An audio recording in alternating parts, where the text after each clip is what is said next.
Like a Hellcat.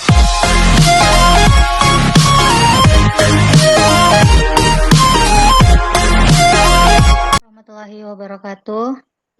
Perkenalkan, kami dari kelompok 5 atas nama Abu Salim, Irwan, dan Nurmilah. Di sini kelompok kami akan mempresentasikan tentang etika sistem komputer. Next. Di sini tertampil struktur etika sistem komputer. Yang pertama ada pengertian tentang etika, sejarah, perkembangan etika komputer di Indonesia, dan isu-isu dalam etika komputer.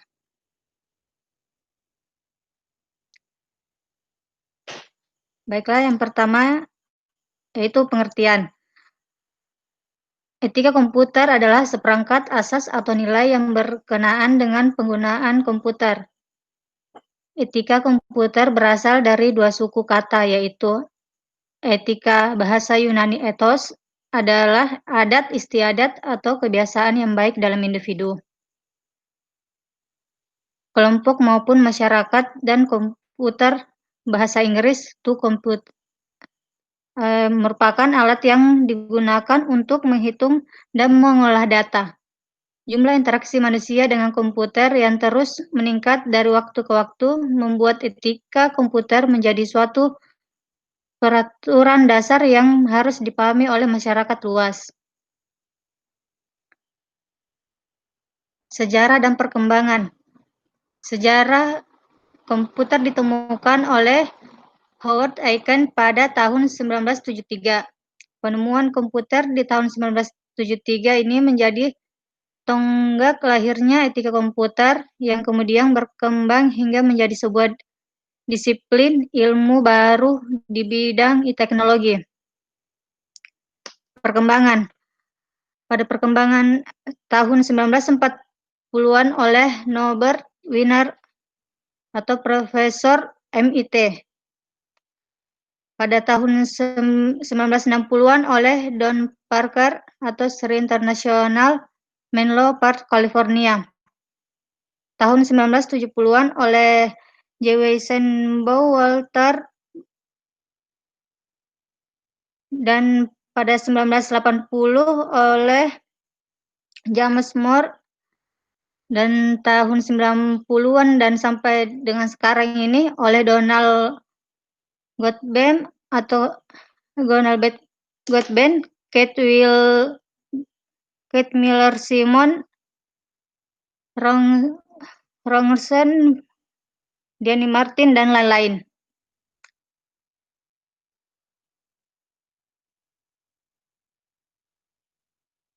Baiklah, selanjutnya akan dilanjut oleh teman saya. Oke, saya Abu Salim melanjutkan presentasi dari kelompok 5. Perkembangan. Pada tahun 1940-an, pada awal tahun 1940, Profesor Norbert Wiener membangun sebuah meriam anti pesawat yang mampu melumpuhkan setiap pesawat tempur yang melintasi di sekitarnya. Pengembangan tersebut kemudian memicu penelitian tentang pengembangan teknologi dan etika yang menciptakan suatu bidang riset baru yang disebut cybernetics, atau the science of information feedback system, yang kemudian membuat Wiener menarik kesimpulan etis tentang pemanfaatan teknologi yang sekarang dikenal dengan teknologi informasi atau IT atau TI. Dalam penelitiannya, Wiener juga meramalkan terjadinya revolusi sosial dari perkembangan teknologi informasi yang dituangkan dalam sebuah buku berjudul Cybernetics atau Control and Communication in the Animal and Machine. Penelitian tersebut masih berlanjut hingga tahun 1950-an. Konsep pemikiran tersebut yang menjadi fondasi dalam perkembangan etika komputer di masa mendatang. Tahun 1960. Pada pertengahan tahun 1960-an, Don Parker dari SRI International, Menlo Park, California, melakukan berbagai riset untuk menguji penggunaan komputer yang tidak sah dan tidak sesuai dengan profesionalisme dalam bidang komputer. Parker juga dikenal sebagai pelopor kode etik profesi dan profesional di bidang komputer yang ditandai dengan usahanya pada tahun 1968 ketika ditunjuk untuk memimpin perkembangan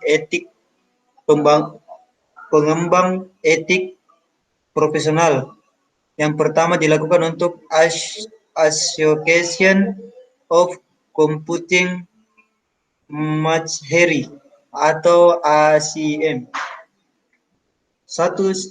Pada tahun 1970-an, perkembangan etik komputer di era 1970-an diwarnai dengan adanya kecerdasan buatan yang memicu perkembangan program komputer yang memungkinkan manusia berinteraksi langsung dengan komputer.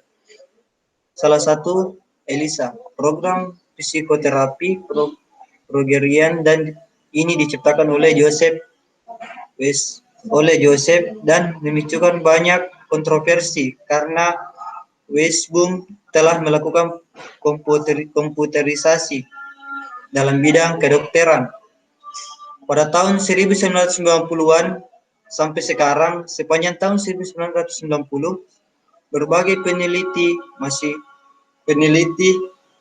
baru di universitas, pusat riset, konferensi, jurnal, buku, teks, artikel menunjukkan suatu keanekaragaman yang luas tentang topik di bidang etika komputer. Sebagai contoh, pemikir sebagai Donald Goldberg, Kate Miller, Simon Rogerson, dan Daniel Martin.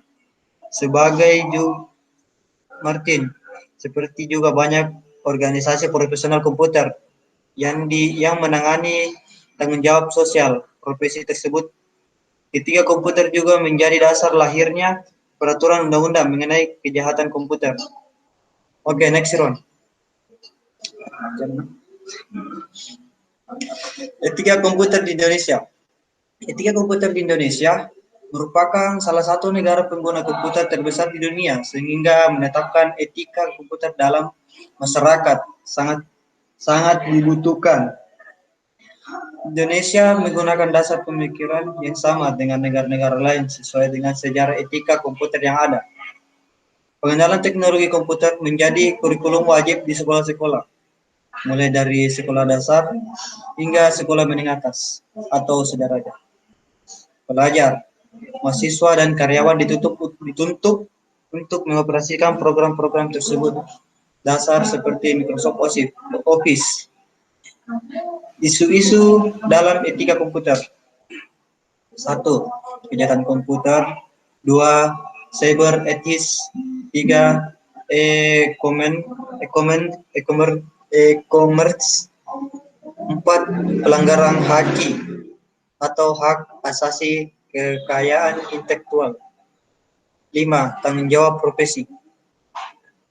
Next one. 1. Kejahatan komputer. Selain memberikan dampak positif, komputer juga menggunakan tangan-tangan kriminal untuk aksi. Hal ini munculkan fenomena khas yang disebut computer crime atau kejahatan di dunia komputer. Kejahatan komputer merupakan kejahatan yang ditimbulkan karena penggunaan komputer secara ilegal. 2. Cyber etis. Salah satu perkembangan pesat di bidang komputer adalah internet. Internet, akronim dari Interaction Networking, merupakan suatu jaringan yang menghubungkan satu komputer dengan komputer lain. Selain memberikan dampak baik, internet juga memunculkan permasalahan baru pengguna internet merupakan orang-orang yang hidup di dunia anonymous yang tidak memiliki keharusan menunjukkan identitas asli dalam berinteraksi. 3. E-commerce. Selanjutnya, perkembangan pemakaian internet yang sangat pesat juga menghasilkan sebuah model perdagangan elektronik yang disebut elektronik komersi.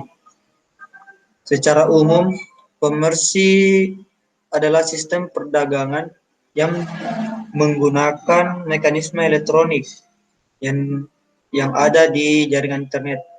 E-komersi merupakan warna baru dalam dunia perdagangan. Dalam kegiatan perdagangan disebut dilakukan secara elektronik atau online. Next lagi, Bro. Menggunakan revisi undang-undang atau ITE. Mengulik revisi undang-undang ITE hingga pemberitahuan media tentang perubahan undang-undang ITE. Bagai senter terdengar. Begitu santer terdengar. Isu demonstrasi awal Desember lalu disinyalir tutur di propaganda oleh pihak-pihak tertentu melalui berbagai saluran media elektronik, baik melalui WhatsApp, Facebook, dan sebagainya. Ada kesan olah-olah dengan adanya revisi Undang-Undang ITE dapat menangkap pelaku penyebaran isu sara di media elektronik. Dalam perspektif umum, mungkin saja ada rasa penasaran apa yang terjadi dari revisi Undang-Undang ITE ini. Apakah lebih banyak norma yang baru yang dianggap membatasi ruang gerak masyarakat atau sebaliknya? Berangkat dari pertanyaan tersebut di atas, maka jawaban yang jelas dan objektif menjadi kebutuhan praktis, khususnya para pengguna media elektronik. Lanjut, Irwan.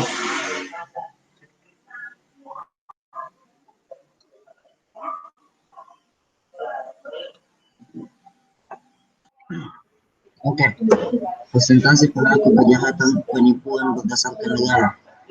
Email kita dapat melihatnya. Oke, selanjutnya pelanggaran etika IT di Indonesia. CD bajakan dijual bebas di mana-mana sejak 1990-an. Carding mulai marak berlaporan di Yogyakarta tahun 2000. Pelesetan nama domain klik BCA online 2001, website Mentawai dihack orang 2005, website BNI Papunan di devas, website BI dihack pada tahun 2005, website PKS dan Golkar diusir pada tahun 2005 pada pilkada, website harian Bisnis Indonesia dihack pada tahun 2005 saat puasa. Cyber terorisme mulai melanda di Indonesia pada tahun 2005, contohnya 2005 DR Azhari Cyber Pico pada tahun 2005, kerajaan Tuhan Lia Eden beredar foto Syur mirip artis Mayang Sari dan mirip Bambang Tri pada tahun 2005, Nia Ramadan pada tahun 2006, beredar foto jenaka SBY dan Roy Suryo hasil kopin di internet. Tahun 2006 adanya isu kenaikan TDR, adanya isu PNS, website TV One 2006. Judi pun memasuki dunia maya mulai marak pada tahun 2006 akibat dari ketiadaan pengaturan keamanan IT. Akibat dari ketiadaan pengaturan keamanan IT, akibat dari ketiadaan pengaturan tersebut terjadi berbagai kasus yang merugikan seperti penyalahgunaan oleh perusahaan terhadap data dan informasi pelanggan yang diserahkan sebagai persyaratan transaksi bisnis. Kedua, terjadinya kasus kartu tanda penduduk yang berlainan dengan data dan informasi dari yang sebenarnya. Tiga, terjadi kejahatan yang bermula dari pencarian data dan informasi seseorang. Keempat, penghasilan identitas atas data dan informasi dari pelaku kejahatan seperti illegal login, phishing, meaning dump, money laundering, praktik perbankan ilegal, dan lain sebagainya. 5. Pelanggaran privasi atas data dan informasi seseorang. Sekian dan terima kasih presentasi dari kelompok 5. Kurang lebihnya mohon dimaafkan. Assalamualaikum warahmatullahi wabarakatuh. Waalaikumsalam warahmatullahi wabarakatuh. Terima kasih buat saudara Irwan.